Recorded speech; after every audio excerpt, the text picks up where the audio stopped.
Hello there everyone, welcome back to another video about the One Piece children's trading card game. It's been a little bit of a while since I've been able to make one of these. I am in the midst of exam season, but finally had enough of a break between them to sit down and actually get this recorded. Been prepping it for a little while. I've been testing the OP02 format reasonably extensively, so I would say that this is going to be quite helpful. If you are seeing this on Patreon, thank you so much for your support. I hope that, I'm sorry for the little gap it's been since my OP01 kid guide, but there should be multiple more of those coming for OP02, and hopefully in a more timely fashion, as you're seeing this one now a good few weeks away from the first few events, and I will be hopefully getting about 2 to 3 more of these out in the next few weeks, so please do stick around for those, see those early. If you're seeing this on YouTube, that is a fairly old, outdated message, but if you go over to my Patreon, you may see potentially some Set 3 stuff. I'm not sure when this is going to go up on YouTube, but whenever it does, please do keep an eye out.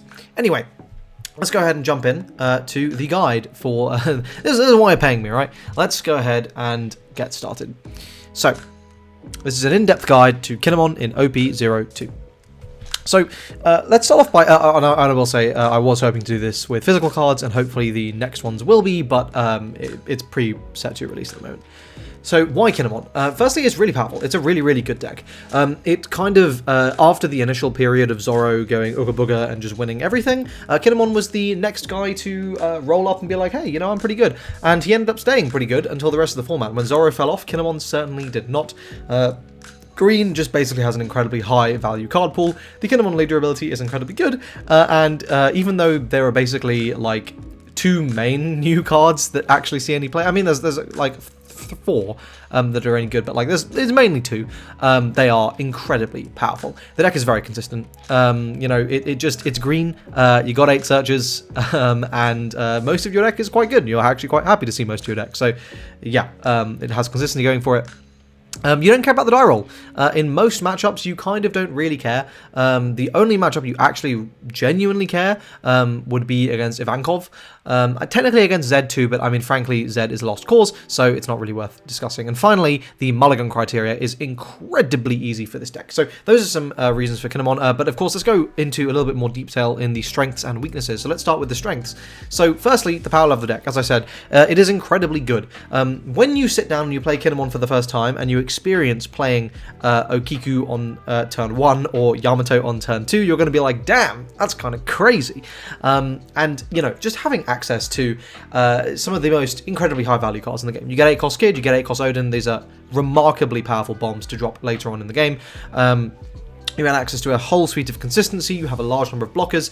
Everything about this deck is just really, really good. The game plan is really simple as well. It's, you know, it's pretty straightforward. This isn't, it's easier to play than Kid in OP01 because, unlike Kid, which felt kind of like this disparate collection of just kind of good cards all coming together and you needing a lot of matchup knowledge into every single thing, whilst Kinemon is still, you know, there's still certainly a lot of skill in it, your game plan is a little bit more solidified. You're less of a jack-of-all-trades kind of deck, and you do kind of know what you are trying to do, which is just play really, really good value and beat your opponent down. The deck is, as I said, incredibly consistent. Yeah, like one of, if not the most consistent decks in the game, and that is always a major strength in a best-of-1 format. As I said, also the mulligan criteria is very easy. Do you have an on-curve Okiku or an on-curve Yamato, depending on whether you're going first or second? Then keep it. No? Probably mulligan. It rewards fundamentals, as green historically has in set 1. Set 2, this is no different. Green is probably the most rewarding color to play, or the best color to play if you just want to get good at One Piece. When you start winning with green, that's telling you you're good at the game. As some anecdotal evidence for this, I would say 6 or 7 really good green players at my locals during OP01, they like the really good ones, basically all got a chopper at the Treasure Cup. So it definitely really does reward. Obviously, you know, there's, you know, the best of 1 format. Some people are going to get blown out. Some people aren't going to do amazing, even when they are quite good at the game. But it really does reward fundamentals. And I do think that if you're good at One Piece, you should be good at Kinemon. It sometimes feels like cheating. You know, sometimes when you play when you have 7 Don and you just slam down a 7 cost Odin because you just don't have much reward, kind of feels like cheating. Yeah, the deck just sometimes, like when you switch back to other green decks from Kinemon, it's kind of depressing, I'm not gonna lie. The die roll really does not matter, again, outside of like one matchup, which is probably not going to be super common. It really doesn't matter. And then overall, there is a pretty good matchup spread when you consider percentages of play and stuff like that. Though that's more of a Japan format thing, and that one's a little bit more contentious, I think, in the English meta, though we'll have to see how that develops. On to weaknesses. Because it's so good, because it's been so good in Japan for so long, everyone kind of knows about it, and everyone's probably going to be playing it. You're going to be playing mirrors all day, every day. Probably. Certainly everyone is going to be experienced in the matchup, and they're going to know how to play it, and you've kind of got to be prepared for that. And, you know, if everyone knows how to play against your deck, you are going to be have to be bloody good with that deck. You don't have the rogue factor, which in the One Piece card game is really powerful, honestly. Just being able to kind of operate when your opponent isn't 100% sure of what you're doing can really give you a surprise factor that is difficult to beat. Also, the deck hard loses to black. It's a difficult matchup against Smoker. You can't beat Zed unless they break. Like, I'm not gonna lie. I'm not gonna bullshit you guys. It is unless the Zed player sucks or the Zed player's list is really bad or they break, it's really difficult to win that matchup. Like, it's probably not gonna happen. Of course, whilst a straightforward game plan is strength, it's also weakness because it's kind of telegraphed. You know, your opponent's knowing, okay, well, have they gone first? Cool, I should expect a Yamato on 2. Like, cool, I should expect, like, a Hawkins or an X-Drake on 3. Cool, I should expect a 7-cost kid on 4. I should expect this, you know, like, or a 8-cost Odin on 4, depending on the board state, right? They can very easily figure out what you're probably going to be doing. So, and because of how popular the deck is, expect everyone to kind of know what's coming. I would say the mid game of the deck is kind of mid. I think the early game is really, really strong. Then the late game is really, really strong. The mid game is fine. But if you lose your board, you know, whilst in the late game, a bomb like Odin can somehow swing the game for you, you don't really have that in the mid game. So, you know, depending on what you open, depending on how things go, it can be a little bit rough in a highly contested mid game. And of course, there is brick potential, as is always the case in green. There are a lot of cards you play without counter, and that can come back to bite you. So let's take a look at these 3 key cards. These are the key cards of the deck. These are the reason the deck is really good. Okiku, we knew how powerful this card was in set 1, but in set 2 you get to play this turn 1 going second. You reduce the cost down to 2 and you just slam it down, and which means on turn 2, when you go up to 4 Don, you can very easily slap one of those onto Okiku. You can use your leader effect to reduce a Yamato enhanced cost, play the Yamato, rest the unit your opponent's played, swing the Okiku into the unit your opponent's played, rest another unit, and swing your leader into that unit, clearing your opponent's board. It is going to be very difficult to recover from something like that. Speaking of Yamato, this card is unbelievable. A 6k body you can play on turn 2 going first or second, which also on play rests basically anything, is insane. And of course, Odin is just a ridiculous card. You just got the Kid Leader ability, which we've pretty much established is the best in a vacuum in the game. Just slap it onto an 8k body. Why not? That also, when your opponent does inevitably deal with it, is just going to fetch you an Okiku from your deck. God, these cards are unbelievable. They are the heart and soul of the deck, and if you are not playing them, I don't know why you are playing Kinemon. Here's the deck list. This is...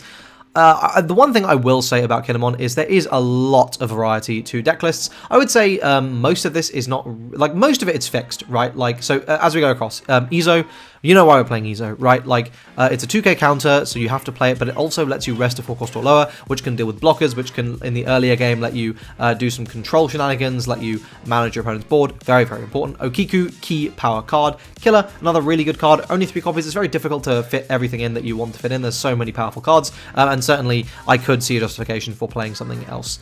4 Momonosuke, because a lot of your deck is Wano, and you kind of want to see most of your deck. 3 8-cost Kid. This card remains incredibly good. Yes, it sucks against black, and for that reason, 8-cost Kid might not make the cut in the English metagame version of the deck, but from what I've been testing online and from when I was testing in the JP format, it certainly is able to do a huge amount of work. I mean, fundamentally, guys, the card is just amazing, and people are going to be a lot less, like, worried about it because it no longer runs the format. Right now, it's just a very good card, so people aren't hard building for it necessarily, though, to be fair, they are kind of playing the main cards that are good into it naturally anyway, so there is that. Free Raizo, this is another target to fetch from your Odin, and also just a good value card to generate you more advantage. Green really can have an issue with having card advantage. X-Drake, very powerful card. You want lots of 5-drops, you want to constantly be playing into a very powerful curve, and just combos very, very well with your resters to just remove cards. A really nice thing you can do with X-Drake is essentially just forcing your opponent to discard when they don't have to by swinging into one of your opponent's units with like a 5k swing, so they only have to drop 1k on it, and they go, oh, well, I should probably guard this. If they don't, okay, you just got a free attack that killed something, and you didn't have to go face, so you're not giving them extra card. And if you do pull a card out their hand, maybe you can swing again, maybe you can get another one before you drop your X-Drake and crush their hopes and dreams and make them realize they just went -3 for no reason. For Odin, card is ridiculous. For Toki, because you are essentially playing 8 copies of Odin, thanks to the 4 copies of Yamato next to Toki, and she's also a 1k counter, so she's quite a versatile 1-cost blocker. Of course, there is the risk that she is a brick, but on the field, but the nice part is you can just keep her in your hand and it's no problem. For Beige as again another cheap blocker. For Bonnie to search for the Supernova package in your deck, also searches for Punk Gibson. Scratch Manapoo is your searchable 2k from the Bonnie side, and of course Punk Gibson much better in the set 2 format because Zorro is going to be running around and being able to rest those kind, and of course Whitebeard as well, very good into Whitebeard. So being able to just rest those annoying big units when your opponent perhaps really doesn't want you to is going to be very powerful indeed. Certainly, I would not say this is a definitive deck list by any means. I think there is a lot of versatility, and with how varied the meta is going to be, and especially since we don't really know what the proportions are going to end up looking like in English, I would say really just do see how your locals and your region kind of shakes out in those first few tournaments and use that to inform what you do. But I mean, it is difficult to say. I do hope these first online regionals will set the standard for the offline regionals, though, so we can at least have something to go off of, because the number one thing in this game is you kind of have to build for the meta, and if you don't know what the meta is, that can be very challenging.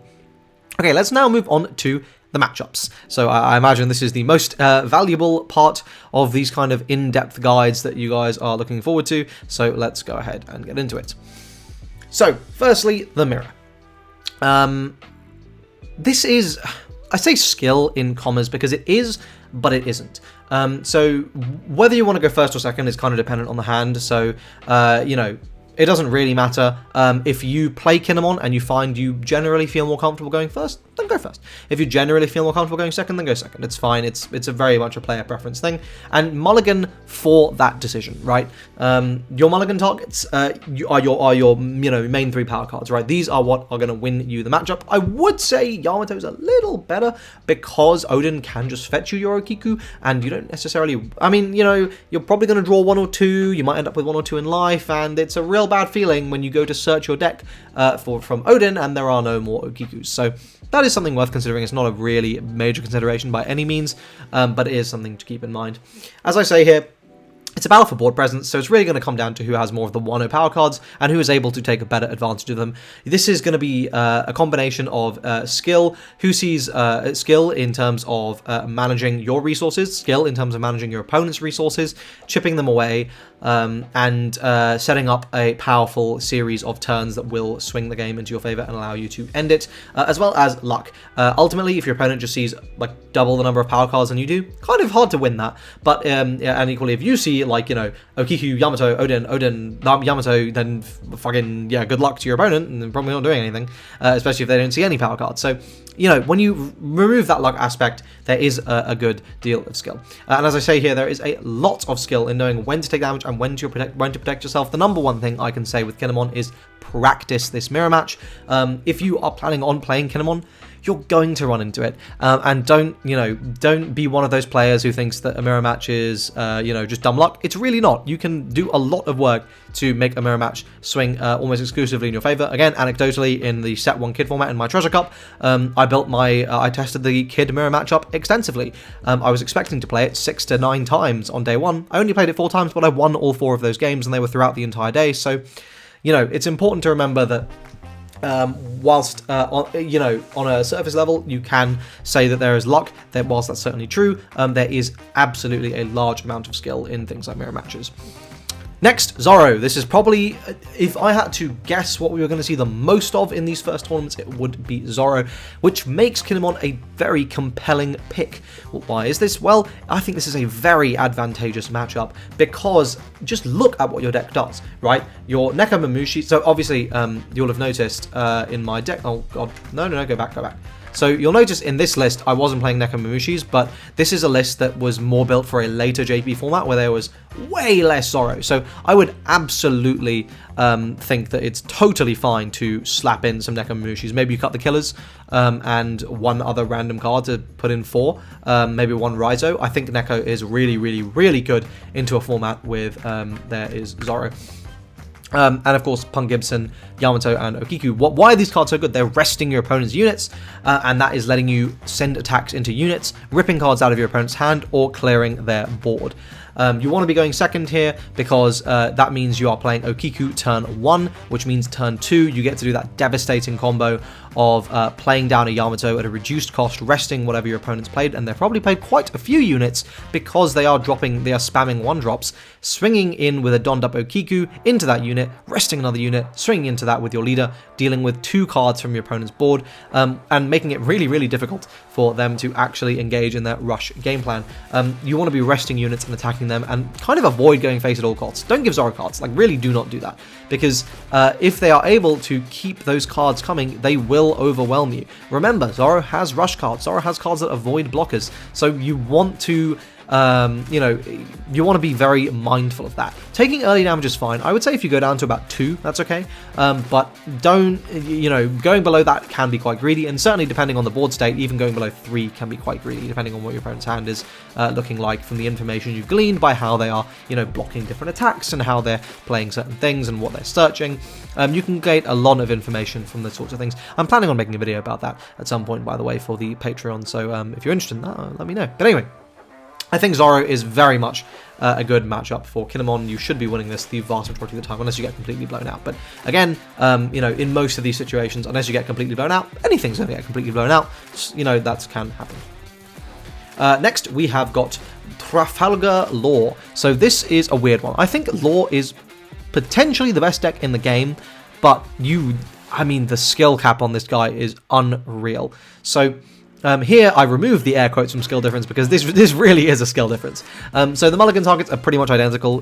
You want to be going second again. But unlike Zorro, against Law, it's very much a game of tempo. Against Zorro, you can kind of just keep clearing board until they have nothing, and it's probably fine. But against Law, you're in this horrible situation where if you give them a few too many cards, if you let them live just a little bit too long, suddenly they will spam out a whole board of blockers that you can't really break through, and then they're getting huge advantage off their leader effect every single turn, and it kind of becomes a lost cause. And it's very difficult without extensive experience to judge when that's going to happen. But of course that can only happen against a good Law player who really knows what they're doing into the matchup. So as I say here, the game is about tempo, and you need to know when you make that switch from focusing on board clearing to going aggressive and spending 2 turns to finish the game. Never think you're going to finish the game in 1 turn against Law unless they're on 0. Like, you want to be planning 2 turns ahead for going for that sort of finishing turn. Your early game is way better than theirs. It's not even close. Getting your Okikus, getting your Yamatos out on the board, getting your Nekomamushis out on the board, being able to Punk Gibson, these are all phenomenally powerful things. But if they hold resources back and you don't have enough aggression, you might lose, because if they hold resources back, then you can probably go face. And you can beat them down and you can get them into kill range. But that's dangerous on both sides, because if you don't have enough to finish the game and they're able to suddenly establish a powerful board and start getting advantage of that out of that leader effect, you can find yourself in a very sticky situation. Low on cards as well if they are not giving you that many in your life, which they probably won't, because they're probably only attacking once a turn, and if anything, they're going to be attacking into your units. So you will find yourself starved of resources into a good Law player. Very much skill dependent. The one thing I will say though, whilst this can be a very rough matchup, that I would say the number of good, if Law represents 10% of a tournament, which is probably more than it realistically would be, 5 to 10% is what I would say. I would say 5 to 10% of those Law players are actually going to be really good Law players. And those are scary. They will win the tournament. But, if they can beat their own variants, they can absolutely clap you. It is a phenomenally powerful deck in the hands of a highly skilled player, so just be wary that you might not be able to control it, but if you are better than them, you should be winning, and that's the sort of consolation prize here. Whitebeard. this is going to be one of the most popular new decks, potentially even more popular than Kinemon. So this is a matchup that I think is quite advantageous for a number of reasons. Firstly, you want to be going second because you don't really want to give Whitebeard the extra card. And you also do quite like being able to play Okiku on curve, because if your opponent is playing down units, it feels very good to be able to rest those units and then clear them. And that is one of the most important things. So I say this is a long game. I think that's quite a poor way of phrasing it. What I mean is this is a long-term planning game. So you want to focus on managing Whitebeard's board and preserving your own. You don't want to get blown out by Moby Dick, and you want to make sure that you preserve attackers for the kill turn. And remember that Whitebeard has a huge hand, so it might take 2 turns to kill. I have, swung 15 twice with Odin and not killed the Whitebeard player. It's happened before. Even when they're on 0, they have no resources, nothing. Be wary of just how powerful a card, Marco is. You got to be, careful of these things. But you do have the tools at your disposal to control their board, to make sure they don't have a ridiculous board of like 8, 12, 9, 17 or whatever, randomly the second they hit 1 life. Punk Gibson pulls in some heavy work in resting the 3 drops and the 4 drops. You can find yourself getting a lot of value out of constantly swinging into a rested blocker Marco. You can find that they are just going to be discarding a silly number of cards to protect that Marco when maybe it isn't the best decision. I will also say, from my experience, Whitebeard players tend to be less good on average. Obviously, a really good Whitebeard player isn't going to make those kind of misplays, but if you see someone overcommitting to preserving just 1 random unit, that can be quite a good sign, because they actually are going to really need those cards probably on the next turn. I would definitely say, with a little bit of practice, you should be winning this one. And just be careful when you attack, though, is the other thing I'd say, especially with your 6k bodies and above. You really are going to want those on your kill turns. Hawkins is also a nice card to see here if you can fit it into your list. Then we've got a Gogh, and I would say this is probably the hardest matchup you are likely to run into. Because it's kind of out of your control. So your mulligan targets are Yamato and Basil Hawkins. These are really important to see because you need to be controlling board. I would say it's pretty even, and you want to be going first. You really, trust me, you want to be going first. There's a lot of variance in this matchup. I mean, just by the nature of the way Gogh works, it's constantly top decking. But once it kind of spams out its hand, 2 cards a turn is not that many. it's three, I guess. It's really not that many. Like basically always having 3 cards. It's really not a hugely defensible position. So basically the reason you want to be going first is it gives you an incredible curve, and then you need to deal with the board. And as long as you can do that, because they're kind of reliant on this top decking situation, and because blue is an honest deck. What do I mean by an honest deck? Blue's not red, right? Blue doesn't randomly go, oh, I know I only have 1 unit on board, but here's 5 attacks, right? Green doesn't, green can, it looks like it's only got 3 attacks, but you read the effects and something that's got 4 or 5, right? They're resting your blockers, or they're doing something or other like that, right? Blue doesn't really do that. Blue just attacks, and the most cheaty thing they've got is the 6-drop Luffy, who bounces something by discarding 2. It's a very hefty cost. And as long as you can deal with those cards, and again, bouncing is like, you're kind of not even that big a deal about it, right? But as long as you can deal with blue's board, you should be fine. But as I say, it's very, very, very RNG dependent on whether or not you're actually going to be able to do that. And that is the downside of this deck, of this matchup rather. Sometimes you're just going to get blown out. Sometimes you're going to absolutely steamroll. You kind of just have to pray and hope for the best. And so if there's a lot of blue in the format, Kinemon becomes a bit less good, I think, just because, the variance machine goes brr. But if there's a bit less of Gogh, I think Kinemon becomes better. Next, we have got Kaido. Similar mulligan targets. You want your big bodies, basically. And you want to be aggressive. Kaido, I think, is very, very powerful in OP2. I think it's being really slept on by the community at large. I don't see many people talking about just how good this deck is. I think going pretty even with Kaido is honestly good. The nice thing about Kinemon is it's not the end of the world when they start fiddling with your dons. But let's talk about the rest of this first. So you want to be going first because, again, your curve is incredible. You want to be playing these really aggressive plays, being able to just deal with any blockers your opponent plays or whatever. Just, being able to do that curve, being able to cheat out an Odin early is so, so good. Kaido is still weak to rush, and it still doesn't really do that much in the first few turns. So you do have that going for you, which is really, really nice. And make sure to take advantage of that to push damage while you can, whilst making sure to protect your board as well. Landing Odin on curve is really, really important, like really, really, really important. So be careful how you attack. Typically speaking, it's a good idea to, you know, when you have $7 or $8, you know, on that turn, just swing first with leaders to see what happens, see, you know, what trigger they get, because usually it's bad form to play a unit because they might get rude. Don't do that into Kaido. You will, the law of you're getting fucked means that 100% of the time your opponent will Magellan or Hell's Judgment you at the most like inopportune moment possible for you. At the worst possible moment, they will have it. So just bear that in mind. But this is certainly a very winnable matchup. As long as you are able to establish that powerful board early, you're able to push just enough damage going first. You can put your opponent in quite a bad position.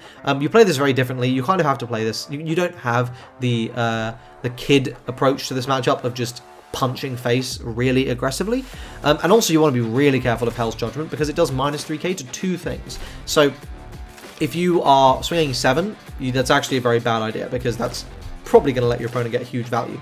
You want to be swinging 8 and you want to be factoring, or of course 5, right? Like either give them nothing or give them something, right? So yeah, that's what I'd say about Kaido. Certainly very, very winnable, but I think Kaido is an incredibly powerful deck. Don't know how popular it'll be though. That's something to bear in mind as well. I think it's being slept on. Black. Here's where we get into the sort of sticky situation, because I said that Kinemon has a good matchup spread in general, but that was in Japan, and I don't know what's going to happen in English. So your mulligan targets, again, it's your power cards. This is what you want to see, but this is slightly disadvantageous, and you want to be going second because Black just has hench removal. So you want to go second because it's giving them less cards, and all of Black's removal costs them like 2 cards from hand, right? Like if they want to Sakazuki you, that's 1 card out of their hand to play the Sakazuki, and 1 more card to actually use the effect. If they want to Kobe you, that's 1 card out from the Kobe and 1 card out to use the Kobe effect. So as long as you're able to manage when they can use their removal and remember like how much that's realistically costing them, and the fact that that is probably enabling slightly more cheaty kill turns than you're used to, and you remember the cards like Odin are like kind of cheating the removal by like, yeah, okay, you've dealt with my Odin, but now I'm getting no Kiku out, so it's not that bad. It's actually a slightly better matchup than you might think, but it can be really, really rough. Like, and if you're not experienced in it, and if you're kind of just letting them get free value and you're not making sure to properly manage resources, you can just get blown out. Shockwave is a card that will, you know, if I ever see someone swing and leaving an Okiku open to being shockwaved, I know they have never played this matchup whatsoever. Shockwave will ruin your day. Never let your opponent shockwave you. Ever. Unless, I mean, if they trigger it, fine, but you can't stop that. Like, never, never, never, never, never, never. But as bad as Smoker is, it's not too bad. Zed's kind of unwinnable. If your opponent's Zed player has built a janky Zed list and or sucks, cool, then you can probably win. But honestly, you want to be going second because it disrupts their curve, because then they see Tenkos Kuzan 1 turn later, assuming they don't ramp. Of course, if they do ramp, then you probably would have preferred they go second, because ramping going first means they're seeing it even faster. So, you know, bit of a double-edged sword. It's a brutally hard matchup. You need to be aggressive, you need to push them to low damage, and you need to really hope they don't see their power cards on curve, but it's just really hard. I honestly, I think this is up there as one of the worst matchups like in the game, just across the board. It's really, really difficult to beat Zed, and you kind of just got to get lucky. So I will say the saving grace is people are not going to be playing Zed, and if anyone is, they're probably going to be quite bad. Certainly from the people I've been seeing playing it online, none of them have been very good. But as someone who has also played a lot of Zed, as a Zed player, I'm very happy when I run into a Kinemon. So we're just glad to see how popular this deck ends up being, though as you get later through a tournament, I assume you'll see it less and less. But overall, that is it. There's my guide to OP02 Kinemon. I hope you guys found this useful. If you did, please do like the video. Leave your thoughts in the comment section down below. Now, I will say, there is so much that goes into actually deciding on your Kinemon list that initially I was going to like go through like loads of slides and have like, okay, well, here's why you should play, here's why you could play this card, here's why I chose to play this card. The video would have been over an hour long. Like, it's already half an hour long. I would have spent probably an hour just on card choices. So all I can say is, if you're interested in discussing different kinds of card choices and stuff, please do check out my Discord server, and you can just like message there and we can chat about that, because it's way easier to just have that in a sort of discussion, or leave a comment, of course, if you're watching this on YouTube. But just build for your format, or what you perceive the format as being, right? Like if you're seeing a lot of Zorro, a lot of lore, put those, I've forgotten the name, Nekomamushi, there we go, put those cat vipers in, right? Put those Nekomamushis in, they're going to be really, really valuable. If 8-cost kid is doing absolutely nothing for you, take it out. Play 7-cost kid. If you're seeing a lot of green, 7-cost kid, really, really good. They can't instantly out it. Arguably better. Certainly, you probably want to be including it in some cost, even to the point of maybe dropping your Odin count a little bit, it's fine. So, you know, there are definitely changes you need to be making to the list that are dependent on your meta. And that's why I think green is so rewarding. If you are good at the fundamentals of One Piece, and if you are good at just reading a format and knowing what is likely to be played, you will have tremendous success from playing green. I promise you that. But if you misjudge the format, or if you don't practice enough, or you're just kind of bad at the game, green is a really punishing deck to play. But that means that if you keep playing green, you will get better. And I think of all the decks in the game, the number one I will direct a new player to is just green. It's just going to make you good at the game. I strongly believe that. And if you do too, please do like the video, subscribe to the channel, of course, consider checking out my Patreon if you are not already there. If you are, thank you so much for your support. I really do appreciate it. You are helping me fund. Let's grab them so you can see what you've been funding. Oh yeah. Oh damn, look at these. This is the first of many mail days for a max rarity Z deck. So you can look forward to one of those deck profiles going up as soon as I have every single card. Set release is in a couple days for me, so hope you're looking forward to it. Anyway, that's it. I'll stop waffling on. I hope you guys enjoyed this video, and I will see you in the next OP02 guide, which will be coming sooner than you think. Cheers.